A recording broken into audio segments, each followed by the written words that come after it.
We've heard now from private sector, we've heard from government.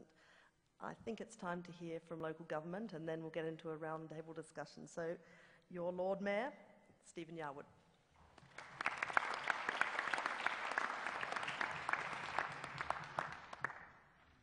Well, good evening, everyone. Certainly like to acknowledge we gather on the traditional lands of the Kaurna people. I am the first person to acknowledge that I'm new to leadership. It's a privilege to serve my community and to be on an esteemed board like this. I think I have the best job in South Australia.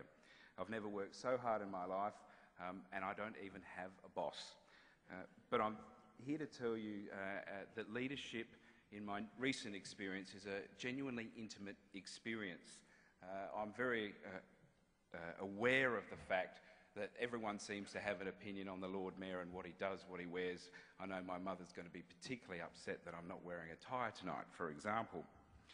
I wanted to share my three biggest fears. I'm going to be open and honest about the intimacy of leadership in terms of being Lord Mayor. Firstly, I don't want to spend the last 40 years of my life sitting on a rocking chair wishing I'd done more with this privilege of being Lord Mayor. Secondly, I don't want to be distracted from the task at hand of providing leadership and transforming a city into a world-class sustainable community. When you get 15 meeting requests a day and get invited to everything that happens in the city, which is going to kill me, it's easy to do. And finally, I don't want to lose my credibility and my authenticity. And I really think it's important to be an advocate for transformation. I believe in the transformation of cities. And often when I talk about cycling and talk about my electric car powered by the sun and the fact that I live around the corner, everyone says, well, Stephen, it's easy for you because you live in the city. But the reality is I made that decision. It's not a fluke, it's not a coincidence, it's about being authentic. It's about not only talking the talk, but it has to be about walking the walk as well.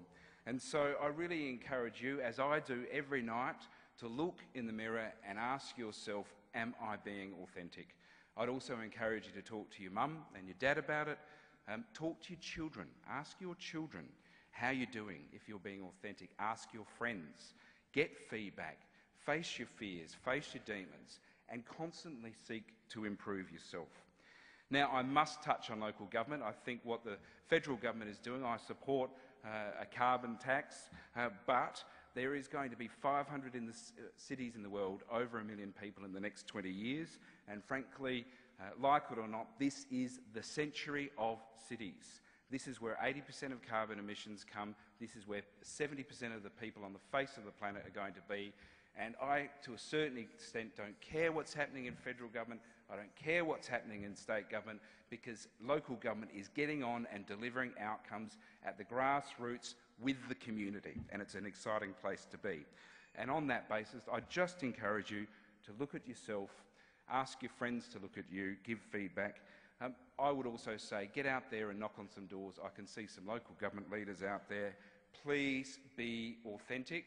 And to steal a sexy, if not stylish quote from Gandhi, be the change you want to see in the world.